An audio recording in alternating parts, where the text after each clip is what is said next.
Trump fired the head of the Bureau of Labor Statistics in a brazen shooting of the messenger. It's going to be the Jobs Day massacre now and into U.S. history because the agency reported news that he didn't want to hear. His economic policies are hurting the U.S., hurting Americans, and he needs to stop. But he has defenders, and I wanted to make a video discussing kind of what they say and how I would respond to it. The first one, it's actually kind of funny. And then the second one is much more real. But the first one is when I posted this video yesterday saying, like, y'all, please care. This is important. And you did. And it really was touching to me. One comment that keeps showing up again and again is she was 78.6% wrong. She deserves to be fired. Or it was 76.8 or 78.6 or something like that. But they give you this like incredibly precise number of how wrong she was and then says that's why she should be fired. What is hilarious about that is where do you think they got that number from? Like my brother, do you think that there was some bro podcaster with like a heart of gold who refused to give up on the truth and like kept digging until he uncovered what they didn't want you to hear? Or is it possible that the number you are citing and relying on to justify firing someone for getting numbers wrong did in fact come from that person? Because when the Bureau of Labor Statistics produces a number, they tell you exactly how they made it, exactly where it came from. And if they get better data and more information, they publish that too. And so these people are basically citing as proof of her inability to produce good numbers, a number that she produced. Like on some level, it's so hilarious of like, well, I think that maybe you just cite numbers that are convenient to you and then you'll use it against her, but you're not quite realizing where that number came from. So yeah, you can just point out that like if you think she's so wrong, you can't use that number, but maybe you just want numbers that fit with your story.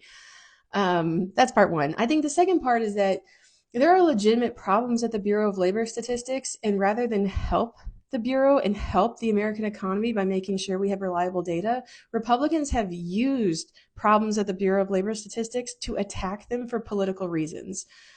Or maybe they are just a bunch of conspiracy theorists who waited 6 months into administration to produce fake data for the first time. But I'm going to give you two versions of the world, right? Two scenarios, and y'all can pick which one you think is the most likely. So, scenario one, it's 2010. The U.S. is struggling to come out of the Great Recession and the financial crisis, and Congress is upset about the deficits that are being run in the wake of the disaster. And so they passed something called sequestration, where they automatically cut the budget of almost every federal agency. In the 15 years since, the budget for the Bureau of Labor Statistics has never recovered. And in fact, it's declined 20% in real terms in those 15 years.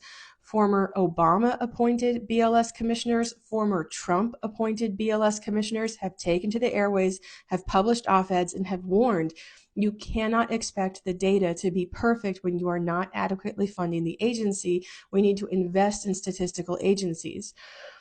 Republicans saw an opening. Now they could say that the agencies weren't doing a good job. And rather than help them when people were pleading their case and begging for them to get more money so that we could have the best data in the world and remain the gold standard of government statistics, Republicans used it against them. And they decided where their line of attack would be revisions. Whenever the BLS produces a number, it tells you how it does it. If that number changes, they tell you why. Those are revisions. During the 2024 election campaign, there were 2 points in which Republicans attacked the Bureau of Labor Statistics. The first was when the Bureau announced a downward revision to the total number of jobs produced in the economy. They actually later revised this too. And the second was when the BLS produced a really strong, good jobs report showing solid labor market growth within 6 weeks of the election. And at both points, you manipulated data to over-exaggerate how the Biden economy was doing versus you're lying right now to say that Biden is doing well when he's not. As soon as the numbers turned south, they immediately attacked the administration. Well, fast forward, Trump is now president in his second term, and he's embarking on what can only be described as very destructive economic policy, and in particular, trade wars. This makes it very hard for businesses to plan. And when businesses can't plan, that means they can't hire and they can't invest. They can't look to the future. So the economy at the moment is idling in place. We're not moving forward. We're not moving backward, but we're slowly running out of gas. When the BLS sends out its monthly surveys, about 100,000 of them to about 100,000 employers each month, They report how many people are on their payroll, and we use these numbers to estimate the total number of jobs added in the economy in a given month. About 60% of people return them on time, or as we found out in May and June, 59.5%, because they told us.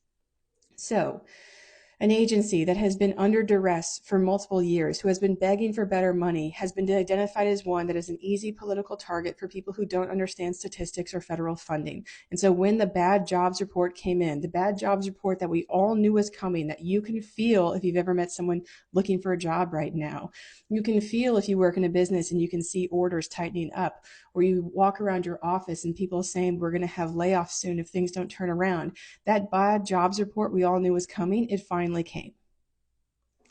Or, second version of the world. There's a conspiracy at the Bureau of Labor Statistics, and they don't like President Trump. So they decide they're going to manipulate the data to make the jobs report look bad. And the way that they do this, think about this part. They wait until he's 6 months into his presidency, and then they decide that they're going to change data that has already been published as part of some type of political lie.